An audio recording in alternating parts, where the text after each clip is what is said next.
अब सोल की एक्सपेक्टेशन है कि मैं वापस बॉडी में आऊँगी, और बहुत बार मुझे एज ए मीडियम उनको कहना पड़ता है कि अब ये बॉडी आपको लेने के लायक रही नहीं, आप छोड़ दीजिए।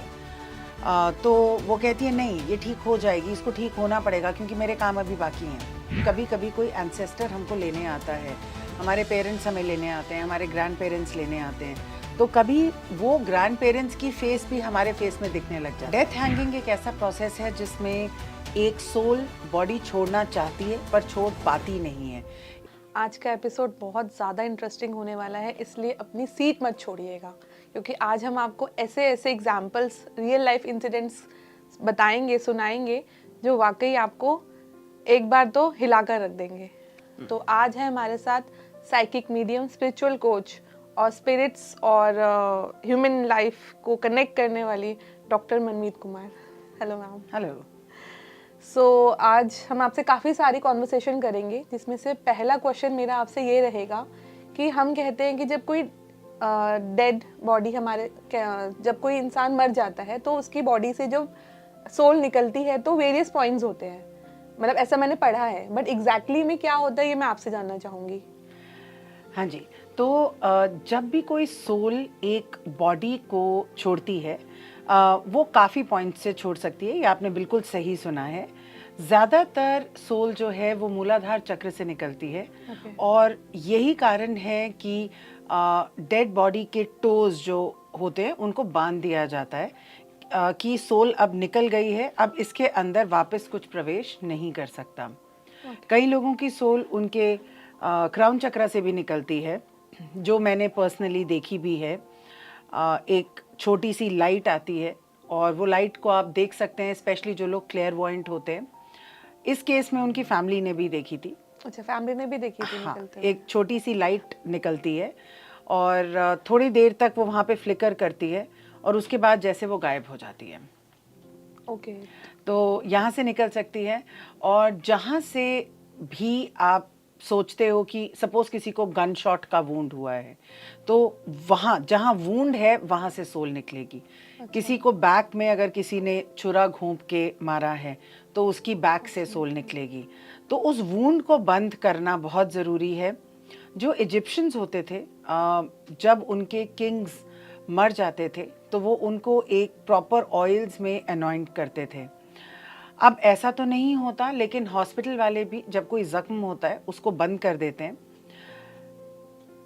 उसको, उस बॉडी को जलाने से पहले हमें उस एरिया को हल्दी से सर्कल कर देना चाहिए जितनी जल्दी हो सके, ताकि हल्दी एक ऐसा एजेंट होती है जो आत्माओं को रिपेल करती है, उनको आने नहीं देती। तो जो भी कोई किसी का वूंड होता है वहाँ हमें जल्दी से जल्दी उसके ऊपर हल्दी का लेप या उस एरिया को हल्दी से कवर कर देना चाहिए।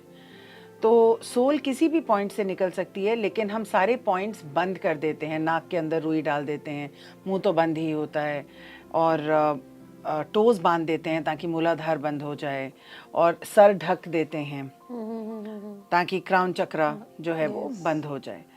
तो आत्मा कहीं से भी निकल सकती है, लेकिन जहाँ से आत्मा निकलती है, इंसान का वही चक्र अगले जन्म में एक एरिया ऑफ वीकनेस रहता है। अच्छा।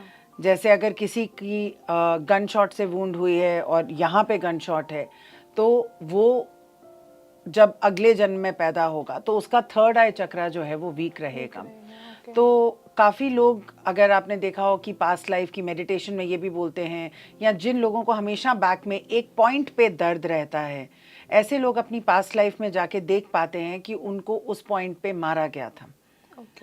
तो आत्मा के निकलने के अलग अलग तरीके हैं। ये एक पूरी साइंस है, चक्रास की साइंस, मीडियमशिप की साइंस, सोल की साइंस, आकाशिक रिकॉर्ड्स की साइंस, और ये काफ़ी चीज़ें जो हैं वो कनेक्टेड है।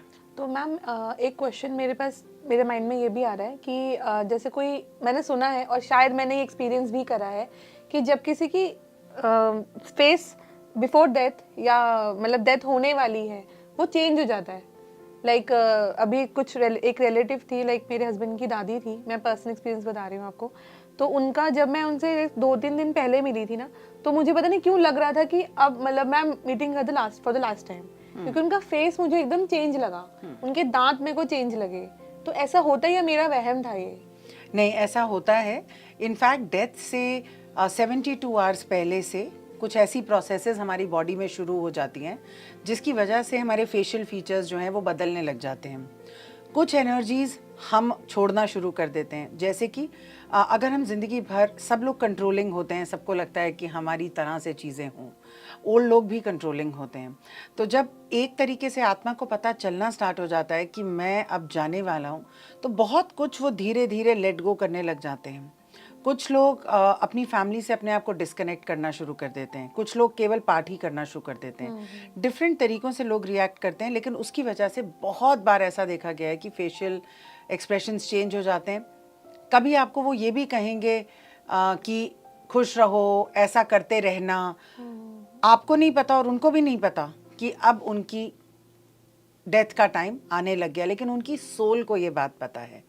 तो जो आपका क्वेश्चन है कि फेशियल एक्सप्रेशन चेंज हो जाते हैं, वो बिल्कुल ठीक है।